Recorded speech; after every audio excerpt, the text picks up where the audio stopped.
آپ صلی اللہ علیہ وسلم کے 1500 سالہ یوم ولادت پر ہم نے سیرت رسول کے حوالے سے جو گفتگو شروع کی ہوئی ہے، آج ہم اس میں کریں گے ایموشنل انٹیلیجنس اور سیرت رسول۔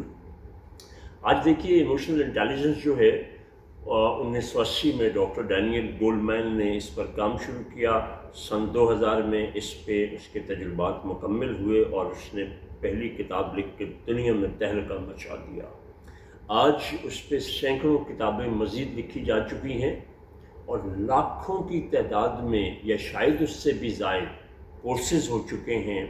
آج اس بات کو بھی 25 سال گزر چکے ہیں، کل 45 سال میں ایموشنل انٹیلیجنس نے جو ترقی کی ہے اس ساری کی ساری ترقی اور تعلیم کو اگر میں ایک جملے میں خلاصہ بیان کرنا چاہوں تو یہ اللہ کی عنایت ہے کہ میں کر سکتا ہوں۔ ایموشنل انٹیلیجنس کا خلاصہ یہ ہے کہ رسپونڈ ناٹ ریئیکٹ، یعنی کسی ناپسندیدہ، غیر متوقع یا مخالف صورتحال کے پیش آنے پر رد عمل نہیں، طرز عمل کا مظاہرہ کرے۔ ایک چھوٹی سی مثال دے، اللہ جل شانہ نے ایموشنل انٹیلیجنس کی انتہا سے بھی اوپر آپ صلی اللہ علیہ وسلم کو فائز فرمایا تھا، لیکن بدقسمتی کیا ہے کہ ہم نے کبھی دین کو سمجھنے کی کوشش نہیں کی۔ ہم نے سیرت رسول کو پسے پشت ڈالا اپنی لا علمی میں، یا میں زیادہ سے زیادہ یہ کہوں گا کہ اپنی معصومیت میں ہم نے عقیدت کو سب کچھ سمجھ لیا۔ آپ دنیا جہان میں 45 سال میں ہونے والی ترقی کو ایک طرف رکھیں ایموشنل انٹیلیجنس کی، اور آپ صلی اللہ علیہ وسلم کی سیرت مبارکہ کا ایک پہلو اپنا لیں، آپ دیکھیں کہ آپ کی زندگی میں ذہنی، جذباتی، مالی، معاشی، معاشرتی، اخلاقی، روحانی، نفسیاتی، ذہنی، ریلیشن شپ مینجمنٹ کہ بے شمار مسائل بالکل ہی حل ہو جائیں گے، لیکن ہم نے کبھی غور نہیں کیا۔ اور جو واقعہ آپ کو سنانے لگا ہوں ایموشنل انٹیلیجنس کے پرسپیکٹو میں، آپ نے سنا تو ہوا ہے لیکن اکثریت نے پورا نہیں سنا۔ اتنی بات آپ سب نے سنی ہے کہ آپ صلی اللہ علیہ وسلم مسجد نبوی میں تشریف فرما ہے، ایک بدو آتا ہے اور وہ رفع حاجت، پیشاب جو ہے اس کو حاجت ہوتی ہے تو وہ وہیں مسجد میں پیشاب کرتا۔ صحابہ کرام اس کو روکنے کے لیے دوڑتے ہیں، آپ صلی اللہ علیہ وسلم انہیں روکتے ہیں۔ یہ بات کتابوں میں درج ہے جو ہم پڑھتے سنتے آئے ہیں، لیکن پورا واقعہ یہ نہیں ہے۔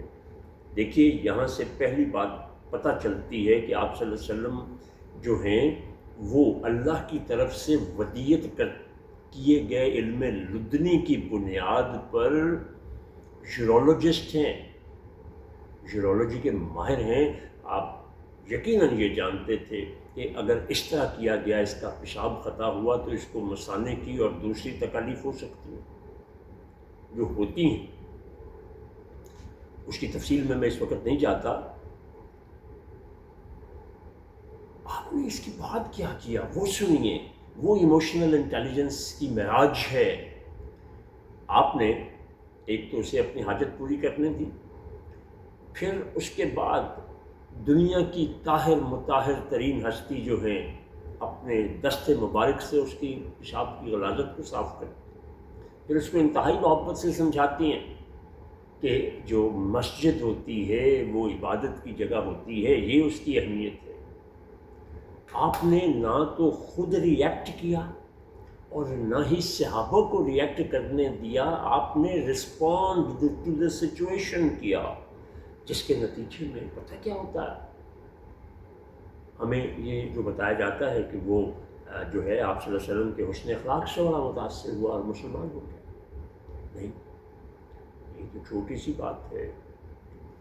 وہ وہاں سے نکلا، اس کا قبیلہ نزدیک تھا، وہ چل کر نہیں، ایموشنز کی اسٹرینتھ کی وجہ سے بھاگا ہوا گیا اور اس نے قبیلے میں جا کے شور مچا دیا کہ محمد صلی اللہ علیہ وسلم اتنی عظیم ہستی ہیں، اور جس طرح سے اس نے آپ صلی اللہ علیہ وسلم کے بارے میں بیان کیا پورے کا پورا قبیلہ ہی مان لیا ہے. یہ ایموشنل انٹیلیجنس ہے سر. اگر آپ اس وقت رسپونڈ نہ کرتے، ریئیکٹ کرتے، جو بدقسمتی سے آج ہم کرتے ہیں، اس کا نتیجہ کیا نکلتا؟ یہ کچھ نہیں ہونا تھا. تو آپ کے نبی کی سیرت کوئی عام سیرت نہیں ہے. میرا پیغمبر عظیم تر ہے. کیا بات ہے مظفر وارثی کی. تو بہرحال آپ صلی اللہ علیہ وسلم کی ذات مبارکہ میں ایسے اور بہت سے واقعات ہیں جو عملی شکل میں آپ کو ایموشنل انٹیلیجنس کی تربیت دیتے ہیں. امید ہے سیرت کے اس پہلو کو اپنی زندگی میں لائیں گے اور رسپونڈ کرنا سیکھیں گے ری ایکشن کی جگہ. بہت شکریہ.